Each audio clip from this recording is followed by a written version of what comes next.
Alors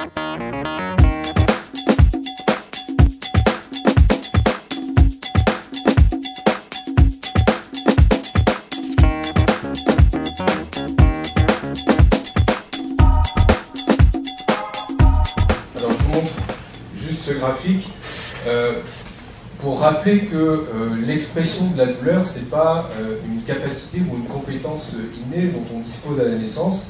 C'est un phénomène qui se développe de façon assez complexe et dynamique entre les caractéristiques de l'individu, le fait d'être par exemple atteint d'une maladie mentale ou bien d'une déficience intellectuelle, mais également des expériences particulières, être atteint d'une maladie chronique, ou bien avoir subi des soins douloureux répétés, mais également des facteurs contextuels, culturels bien sûr, familiaux, mais également liés aux pratiques éducatives. Cette expression de la douleur, elle se développe tout aussi bien au sein de la famille, ça a été un petit peu documenté, mais il y a pas eu beaucoup de travaux, mais pas seulement, elle se développe aussi dans tous les milieux d'accueil de l'enfant.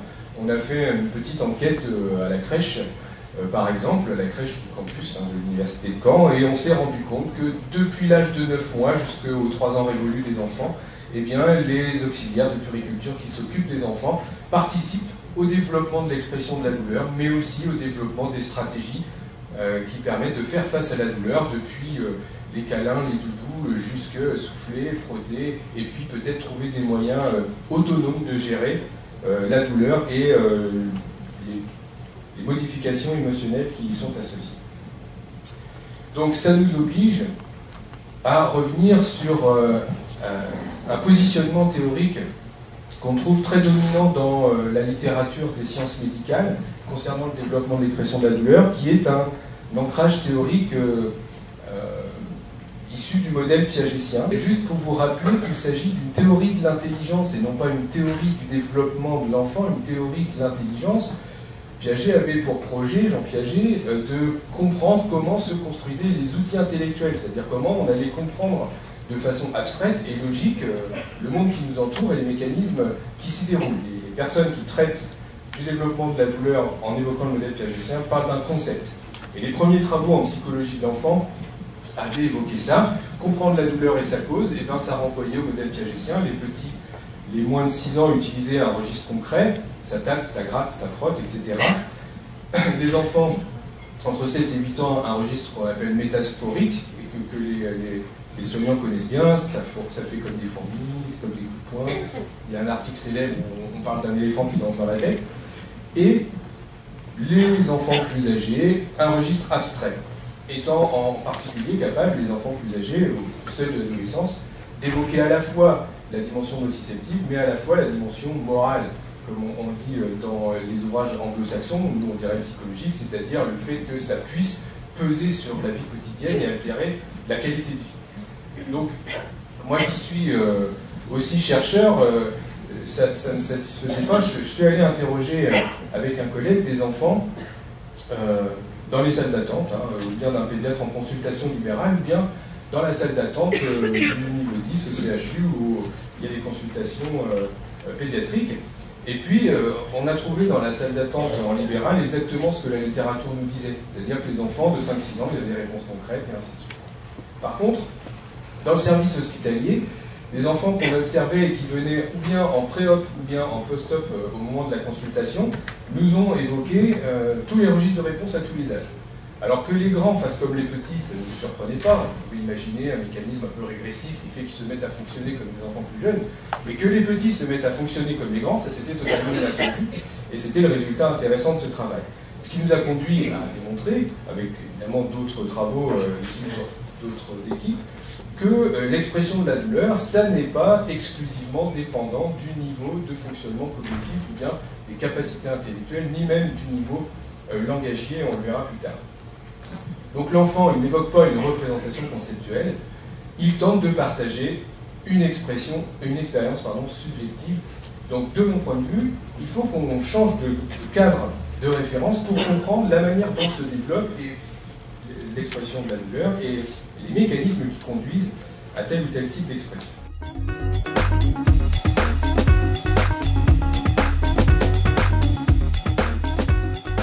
Les les enfants atteints d'autisme, on s'est longtemps posé la question de la prévalence de la douleur. Maintenant, on sait évidemment que c'est un problème assez sérieux dans cette population, parce que les problèmes de santé courants sont peu ou pas diagnostiqués, ça a été évoqué ce matin. Et puis, il y a des troubles somatiques associés qui augmentent les risques. La prévalence de l'épilepsie est très importante dans cette population. Et également les douleurs abdominales, Gérard en a parlé ce matin. Ce qu'on sait aussi maintenant, c'est que les personnes autistes perçoivent la douleur. Ça a été non seulement montré, mais démontré de plusieurs façons. Il y a des travaux qui sont en cours au Canada, mais il y en a d'autres qui ont été lancés en France, par Torjman et son équipe en particulier. Il y a l'augmentation du rythme cardiaque, par exemple, du niveau de bêta-endorphine. Les expressions faciales aussi, lorsqu'elles sont étudiées, montrent qu'elles présentent des modifications significatives, par exemple lors d'un prélèvement sanguin. Et puis en particulier, on a noté une différence assez importante et assez intéressante, je trouve. Dans cette population, les enfants ont du mal à retrouver un état stable, c'est-à-dire à retrouver un état d'équilibre émotionnel, ce qui tranche de façon assez significative avec la population contrôle. Alors, on avait lancé une étude à Caen, d'ailleurs, Géa avait participé, contribué à cette diffusion, Serge également, qui consistait en fait à demander aux familles leur point de vue sur l'expression de la douleur des enfants et même des adultes atteints d'autisme, pour faire simple, enfin de troubles envahissants du développement. Et on a pour l'instant traité 42 sujets, mais on a plus de 60 réponses maintenant, donc c'est très long, ça fait plusieurs années que c'est en route. Et on a demandé à ces personnes de remplir un questionnaire de douleur quotidienne qui a été élaboré à Halifax au Canada et qui permet en quelque sorte de pouvoir coder l'événement, son intensité, les situations dans lesquelles se déroule l'événement douloureux. Et ce que les proches ont répondu, c'est que les douleurs auxquelles sont confrontés leurs enfants ou leurs proches est évaluée en moyenne à 61 sur 100, 6 sur 10 pour les échelles à 10, ce qui correspond aux douleurs intenses, et qu'elles durent en moyenne 1 jour et demi, ce qui est considérable. Ce qu'on a remarqué également, et ce qui est tout à fait intéressant, c'est que la durée moyenne de la détresse est très variable en fonction du groupe d'âge considéré. Là, on est en minutes, hein, donc 40 minutes pour les enfants âgés de plus de 12 ans, enfin de 12 ans d'âge moyen, et la moitié moins pour les enfants de 6 ans, et aussi pour les enfants, pour les personnes plus âgées, les adultes. Donc il y a une inconsistance dans la durée moyenne de la détresse. Il y a également une absence de corrélation entre la durée de la détresse et la durée de la protection. Là, on est toujours en minutes, hein, on était 20 minutes pour les enfants de 12 ans de détresse, mais simplement 3 minutes de protection de la zone douloureuse, ce qui est habituellement corrélé chez les enfants typiques, enfin au développement typique. Et là, on voit qu'il y a une différence aussi entre les différents groupes. Et enfin, quant à l'intensité de la douleur, les différentes douleurs présentées par ces différents groupes étaient équivalentes. Alors, que nous apprennent ce genre de données, eh bien, c'est qu'il n'y a pas de corrélation entre la durée de la détresse et la durée de la protection dans le groupe de 6 ans. Il y en a une. Enfin, il y a une corrélation significative entre la durée de la protection et l'intensité de la douleur dans le groupe de 12 ans, et également une corrélation significative entre la durée de la détresse et l'intensité de la douleur chez les plus âgés. Ce que nous montrent ces données, c'est qu'il y a une espèce d'inconsistance, d'incohérence entre les différents signes manifestant la douleur. Ce qui rend évidemment extrêmement difficile pour l'entourage et évidemment pour les soignants qui sont moins familiers avec les enfants, l'identification de cette douleur. Donc il y a des signes, mais ces signes sont erratiques ou inconsistants et rendent évidemment difficile l'identification. Ce qu'on a appris également de cette enquête, c'est que 67% des répondants indiquent que leurs enfants, ou bien les personnes de leur entourage qui présentent des troubles autistiques, manifestent de la colère. Ça, c'est aussi un résultat qui a été montré par d'autres travaux. Non seulement de la colère, mais également des comportements d'agression dirigés vers la personne qui tente ou qui cherche à prodiguer les soins. 64% des sujets manifestent spontanément un comportement interprété par l'entourage comme une recherche d'aide. Alors on parle quand même de personnes atteintes d'autisme, dont on disait il n'y a encore pas si longtemps qu'ils étaient insensibles, voire indifférents, enfin indifférents, voire insensibles plutôt, à la douleur. Donc c'est pas ce que disent les familles. Les familles nous disent qu'ils identifient des indices de douleur et ils désignent certains comportements, comme la colère et l'agression, comme étant des signes de douleur. Et seulement 32% adoptent un comportement neutre. Donc la prévalence de la douleur semble importante dans cette population, ça a été montré de plusieurs manières. Autre résultat intéressant, les données rejoignent celles de la littérature concernant la déficience intellectuelle sévère et profonde, où on retrouve les mêmes signaux, les mêmes indices, les mêmes témoignages de l'entourage. Les résultats montrent également l'intérêt des informations de l'entourage. Ça a été aussi montré dans la population déficiente intellectuelle sévère et profonde. La qualité des informations de l'entourage est importante. Et puis, évidemment, ça montre qu'il y a une réactivité à la douleur, pas simplement une perception dont on pourrait avoir des indicateurs grâce à des indices physiologiques, mais aussi une réactivité comportementale à la douleur. Alors, pourquoi s'intéresser aussi à la population atteinte de déficience intellectuelle légère et moyenne? Eh bien parce que c'est une population qui a été assez exclue des travaux de recherche. On s'est d'abord intéressé à ceux qui pouvaient exprimer la douleur de façon typique, puisque dans la définition que nous donne l'association internationale, on parle de douleur ou bien caractérisée sur le plan somatique, ou bien évoquée de la sorte. Donc évoquer, ça suppose des capacités verbales pour l'évoquer. D'ailleurs, l'association internationale a dû aussi ajouter à cette définition le fait qu'une absence de plainte n'était pas une absence de douleur. Donc on avait oublié bien sûr les personnes qui ne se plaignaient pas. Ça a été corrigé, si je puis dire, dans ces 10 dernières années. Il y a eu beaucoup de travaux autour des populations non communicantes. Et puis dans l'entre-deux, on a un peu oublié les personnes qui ne s'exprimaient pas comme tout le monde, mais qui s'exprimaient quand même. Et en particulier, ça atteint des déficiences légères et moyennes. Donc nous, on a fait un certain nombre de travaux auprès de cette population. Et ce qu'on a remarqué, c'est qu'ils avaient des capacités, évidemment, pour exprimer la douleur, des capacités qui étaient relativement riches, compte tenu de leur capacité intellectuelle et de leur capacité verbale.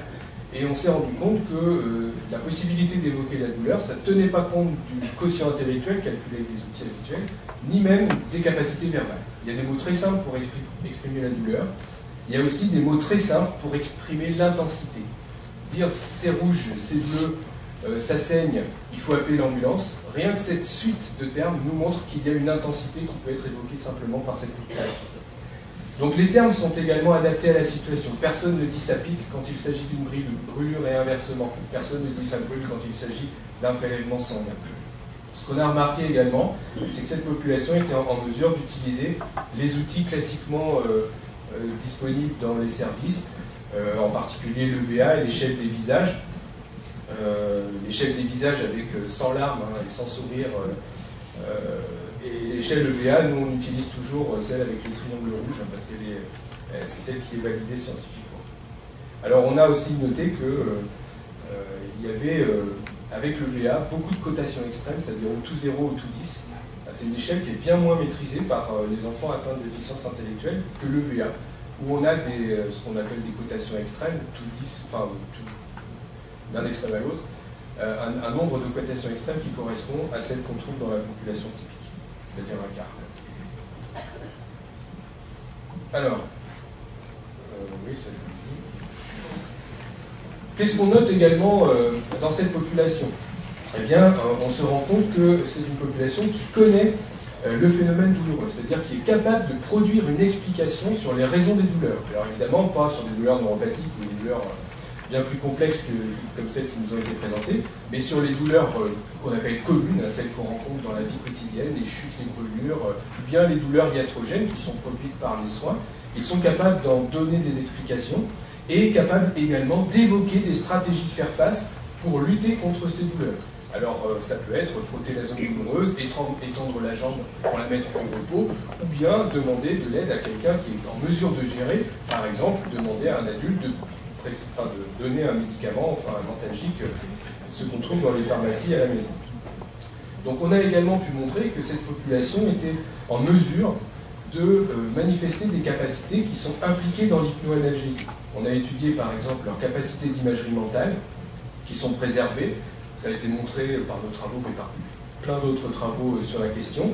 On a également montré qu'ils étaient en mesure d'évoquer des éléments de mémoire biographique, de rappeler, par exemple, des situations de vacances, des moments de fête familiale, des sorties aux zoo, etc., avec moins de richesse et moins de précision que des enfants qui sont, eux, sans atteinte intellectuelle, mais ils sont en mesure d'évoquer ces éléments-là. La seule différence qu'on avait notée, c'était concernant la mémoire qu'on appelle collective, c'est-à-dire que les faits d'actualité, par exemple, leur sont souvent étrangers, ils ne sont pas en mesure de les rapporter, comme ils peuvent le faire des enfants qui sont sans atteinte intellectuelle.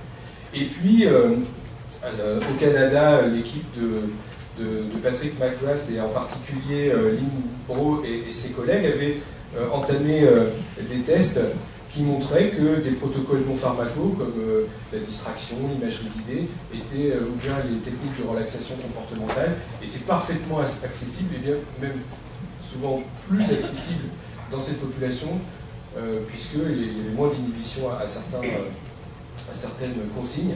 Donc on peut leur proposer des techniques non pharmacologiques, alors que bien souvent ils sont par principe exclus de ces techniques, avec l'argument que leur déficience intellectuelle les en empêche. Bien, c'est pas ce qu'on trouve. Alors voilà le type de stratégie de faire face auquel ces enfants font référence. Alors évidemment, l'auto-instruction cognitive, c'est ce qui est le moins utilisé, hein, par définition, puisque ce sont des personnes atteintes de ce point intellectuel. Par contre, ils évoquent des stratégies de recherche de support social, ce qui consiste en fait à demander de l'aide à quelqu'un d'autre, ce qui est une stratégie souvent considérée comme passive dans la population typique, puisqu'on s'en remet à quelqu'un d'autre. Mais ici, on a affaire à des personnes qui sont dans des difficultés intellectuelles, qui manifestent pour la plupart d'entre elles des difficultés d'autonomie sociale, et donc faire appel à quelqu'un d'autre, c'est la stratégie la plus adaptée. Alors je pointe ce phénomène parce que lorsqu'on interroge les parents, eux, évoquent des stratégies qu'on appelle de résolution de problèmes, c'est-à-dire qu'ils ont l'impression que leurs enfants atteints de déficience intellectuelle peuvent gérer eux-mêmes. Donc c'est pas ce que disent les enfants eux-mêmes. Eux disent on fait appel à papa, maman, à l'entourage, et les adultes disent ils se débrouillent, ils peuvent frotter la zone douloureuse ou mettre en repos le membre. Donc il y a un décalage important entre ce que les enfants évoquent et ce que l'entourage évoque, ce qui peut expliquer aussi les raisons pour lesquelles parfois les douleurs ne sont pas identifiées. Certains prétendent aux autres des capacités qui visiblement ne sont pas accessibles. Donc nous, on a de très bons résultats avec cette échelle de visage-là, celle de X et de collaborateurs, donc qui ne présentent pas de larmes et pas de sourire franc dans le premier. Et avec, par exemple, des enfants atteints de trisomie 21, on avait les mêmes scores de cotation extrême que la population contrôle, donc à peu près un quart. Alors, en hétéroévaluation, quel outil utiliser? J'ai pris les outils qui sont les plus répandus et qui sont validés en français. Donc cette échelle, la FLAC, qui est très utilisée, a des inconvénients majeurs.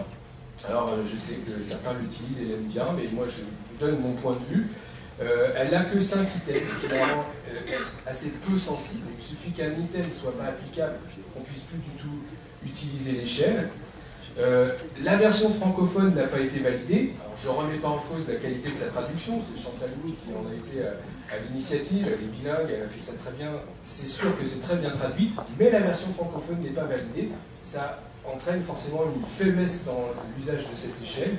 Et surtout, on ne connaît pas les scores seuls. C'est-à-dire que dans une étude de validation, on ne se contente pas de vérifier que l'échelle mesure bien la douleur, on va jusqu'à vérifier si le score donné comme le score seuil de pas de douleur à début de douleur légère est bien valide. Et là, on n'a pas de score seuil, on utilise ceux qui sont classiquement utilisés dans les échelles à 10, mais ça n'a pas été vérifié, donc c'est assez délicat de l'utiliser dans ces conditions.